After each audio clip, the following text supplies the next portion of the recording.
আসসালামু আলাইকুম প্রিয় ভাই বোনেরা, আশা করি আপনারা সবাই ভালো আছেন। শিরোনাম দেখেই আপনারা হয়তো বুঝতে পেরেছেন অত্যন্ত হৃদয় বিদারক ঘটনা এটি, অত্যন্ত দুঃখজনক ঘটনা এটি। কলকাতার হোটেলে 9 জন বাংলাদেশিকে পুড়িয়ে হত্যা করা হয়েছে। যদিও কলকাতার খবরের বরাত দিয়ে বাংলাদেশের প্রথম আলো রিপোর্ট করে দিয়েছে, একেবারে কলকাতাকে বা ভারতকে একবারে দায় মুক্তি দিয়ে দিয়েছে। তারা বলেছে যে এসি বিস্ফোরণের কারণে সেখানে অগ্নিপাতের ঘটনা ঘটে এবং সেই অগ্নিকাণ্ডের কারণেই ওই হোটেলে অবস্থান করা সাধারণ মানুষ 9 জন সেখানে নিহত হয়। কিন্তু সেখানে যে 9 জনের ভিতরে 9 জনই বাংলাদেশি, প্রথম আলো এই রিপোর্টটি পুরাপুরি এড়িয়ে যায়। তদন্ত হবার আগেই প্রথম আলো একবারে ইন্ডিয়াকে দায় মুক্তি দিয়ে দিল যে এই কারণে এই ঘটনার প্রেক্ষিতে সেখানে আগুনের সূত্রপাত হয়, সেই আগুনে এই কয়জন মানুষ মারা যায়। কিন্তু আমরা একটু ভিন্ন কিছু দেখি, কারণ দেশটি যখন ইন্ডিয়া, তখন এখানে একটু ভিন্ন কিছু দেখার অবকাশ অবশ্যই বাংলাদেশে রয়েছে। মজার ব্যাপার হচ্ছে যে এখানে এই হোটেলে কিন্তু আরো অনেক লোক ছিল, বিভিন্ন তলায় তলায় আরো অনেক দেশের নাগরিক ছিল, কিন্তু যে তলায় শুধুমাত্র বাংলাদেশি 9 জন অবস্থান করছিল সেই তলাতেই আগুনটা লেগেছে। What is this? এইখানেই আমাদের সন্দেহ। আর সন্দেহটা আরো ঘনীভূত হয়েছে প্রথম আলো যখন একবারে কোনো রকম রাগঢাক না করে, কোনো রকম কূটনীতির আশ্রয় না নিয়ে, কূটনৈতিক ভাষা ব্যবহার না করে ইন্ডিয়াকে যখন একবারে দায় মুক্তি দিয়ে দিয়েছে এবং ঘটনার সূত্রপাত কোন জায়গা থেকে কিভাবে, যাতে কলকাতার কোনো হাত নাই, ভারতের কোনো হাত নাই, বিন্দুমাত্র কোনো দোষ নাই, এই জাতীয় রিপোর্ট যখন প্রকাশ করেছে তখন সন্দেহটা আরো ঘনীভূত হয়েছে। আর এই সন্দেহের সাথে আরো যে বিষয়টি যোগ হয়েছে সেটি হচ্ছে এই ঘটনাটি ঘটেছে আজকে আমি যখন ভিডিও করছি, অর্থাৎ 19শে আগস্ট প্রধানমন্ত্রী তারেক রহমানকে এক প্রকার জোর করে উঠিয়ে নিয়ে যাবার মতো করে তারা ভারত সফর করাবে। তারা এমন ভাবে পণ করেছে, এমন ভাবে তারা জিদ ধরেছে, ধরেছে এবং বিভিন্ন ভাবে তাকে চাপ প্রয়োগ করে, চারিদিক থেকে চাপ দিয়ে তাকে ভারত সফর করিয়েই ছাড়বে, এরকম একটি বিষয়। সাধারণত কূটনীতি কি বলে, আন্তর্জাতিক সম্পর্ক কি বলে? একটি দেশ আরেকটি দেশের রাষ্ট্রপ্রধানকে তার ব্যবসায়িক কারণে, পারস্পরিক সম্পর্ক বৃদ্ধির কারণে সফর করার আমন্ত্রণ জানাবে। এরপরে যাকে আমন্ত্রণ জানানো হলো তিনি আমন্ত্রণকারী দেশে যাবেন কিনা, সফর করবেন কিনা, এইটা একান্তই তার মর্জির উপরে নির্ভর করবে। রাষ্ট্র পরিচালনা বডি যারা আছে, তার উপদেষ্টারা আছে, তাদেরকে নিয়ে তিনি বসে আলাপ আলোচনা করবেন যে এইখানে যাওয়া এখন এই মুহূর্তে সম্ভব কিনা, এখন গেলে কি কি অসুবিধা হতে পারে, এখন গেলে কি কি সুবিধা হতে পারে, এখন গেলে সুবিধার চেয়ে অসুবিধা বেশি নাকি অসুবিধার চেয়ে সুবিধা বেশি, এই নানাবিধ বিষয় চুলচেরা বিশ্লেষণের পরে তারপরেই কিন্তু সিদ্ধান্তটা জানানো হয়।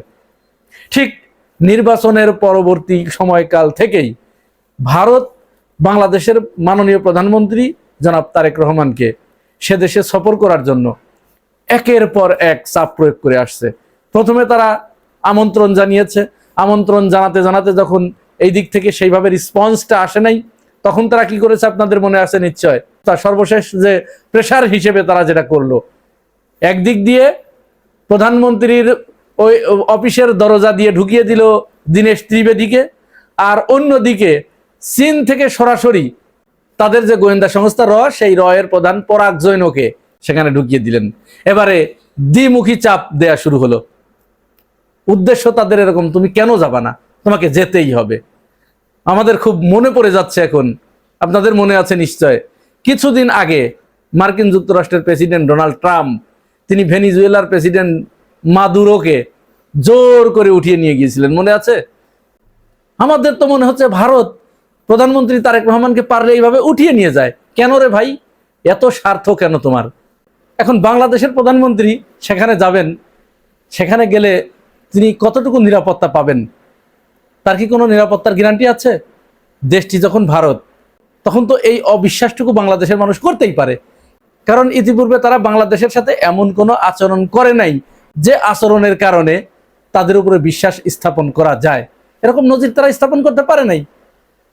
আর তারপরে বিগত 17টা বছর ধরে যে শেখ হাসিনাকে নির্লজ্জের মতো তারা এখানে সাপোর্ট দিয়ে রেখেছে, তাদের দিয়ে যাবতীয় অপকর্ম করিয়েছে, তার মাধ্যমে বিএনপি এবং জামাতের নেতাকর্মীদের উপরে যে সীমাহীন অন্যায়, অত্যাচার, গুম, খুন এইগুলো ভারত এখানে করিয়েছে। আবার তাকে সেখানে নিয়ে গিয়ে আশ্রয় দিয়ে রেখেছে, জায়গা করে দিয়েছে, তাকে রীতিমতো মিছিল মিটিং করতে দিচ্ছে, তাকে প্রোগ্রাম করতে দিচ্ছে, সাংবাদিক সম্মেলন করতে দিচ্ছে, সাংবাদিক সম্মেলন করে বাংলাদেশের রাজনৈতিক পরিস্থিতিকে উত্তপ্ত করে তোলার মতো যাবতীয় আয়োজন সব তারা তার মাধ্যমে করাচ্ছে। সেইখানে আবার আরেকজনকে ডেকে নিয়ে যাবে জোর করে, যে আসো, কি হয়েছে, আসো, সমস্যা কি, তুমি আসবে না, তোমাকে আসতেই হবে। এইভাবে জোর করে সেখানে নিয়ে যেয়ে দস্তখত করে নেবে, বিভিন্ন চুক্তিগুলো স্বাক্ষর করিয়ে নেবে জোর করে। চুক্তিতে স্বাক্ষর না করলে যে কোনো একটা দুর্ঘটনা তো ঘটিয়ে দিতেই পারে, তার প্রাণ নাশের হুমকি রয়েছে।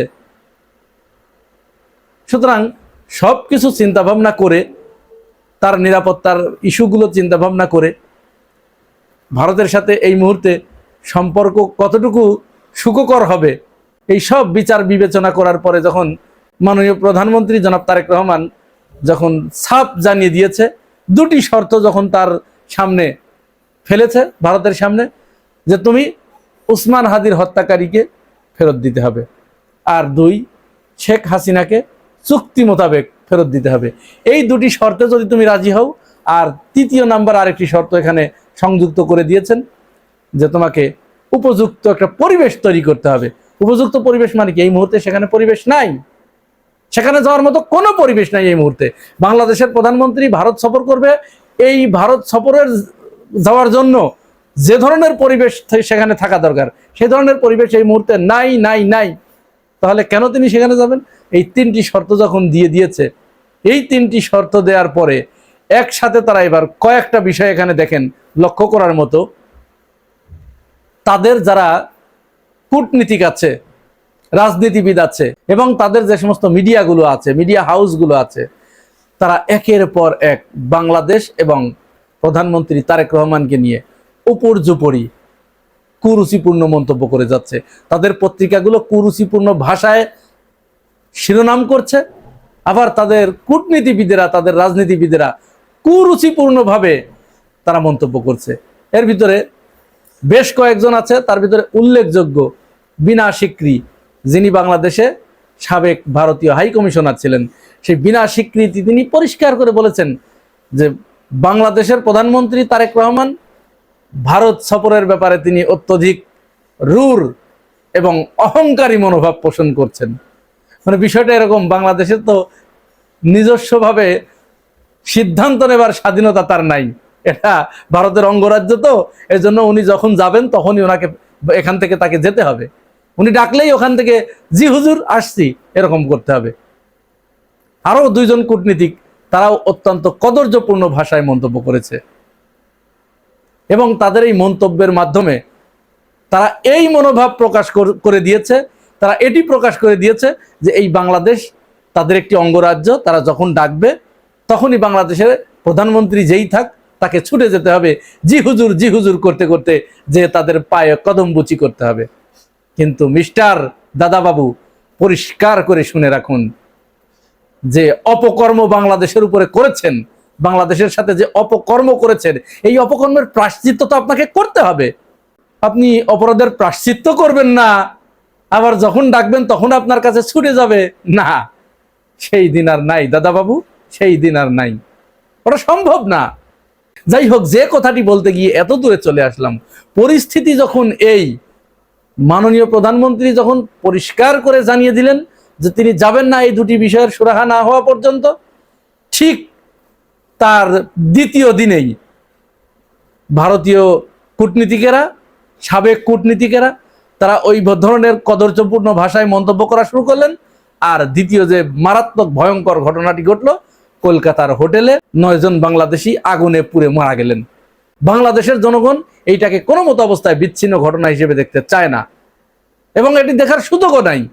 কারণ দেশটি যখন ইন্ডিয়া, আস্থার যেখানে প্রচণ্ড সংকট, ভরসার জায়গা যেখানে প্রচণ্ডভাবে প্রশ্নবিদ্ধ, তাদের উপরে যখন বিশ্বাস স্থাপন করার বিন্দুমাত্র সম্ভাবনা নাই, তখন এই প্রশ্ন অবশ্যই বাংলাদেশের মানুষের করার নৈতিক অধিকার আছে এবং এই স্বাধীনতাটুকু তাদের আছে যে একটি হোটেল, সেই হোটেলে বহুতল ভবন, সেখানে বিভিন্ন দেশের নাগরিকেরা বসবাস করছে, আর বেছে বেছে বেছে বেছে বাংলাদেশি নাগরিক যেখানে 9 জন রয়েছে, সেই তলাতেই এসির বিস্ফোরণ ঘটলো এবং 9 জন নিহত হলো, 9 জনই বাংলাদেশি। এটি খুব স্বাভাবিকভাবে নেবার কিছু নাই। যতই এদেশে প্রথম আলো, ভারতীয় পত্রিকা প্রথম আলো এবং ডেইলি স্টার এইটাকে নর্মালাইজ করার চেষ্টা করুক, ভারতকে দায় মুক্তি দেবার চেষ্টা করুক, কোনোমতো অবস্থায় এই সুযোগ নাই যে আমরা এটা স্বাভাবিকভাবে নিলাম এটা এসির বিস্ফোরণে। প্রিয় ভাই ও বোনেরা, এই পুরো বিষয়টি শোনার পরে আপনাদের কাছে কি মনে হয়েছে? আপনাদের মূল্যবান মতামতটি জানিয়ে যাবেন এই মন্তব্যের ঘরে। আর আপনি যদি আমার এই চ্যানেলে নতুন হয়ে থাকেন তাহলে চ্যানেলটি সাবস্ক্রাইব করে পাশে থাকবেন। আজ এ পর্যন্তই, ভালো থাকবেন, আল্লাহ হাফেজ।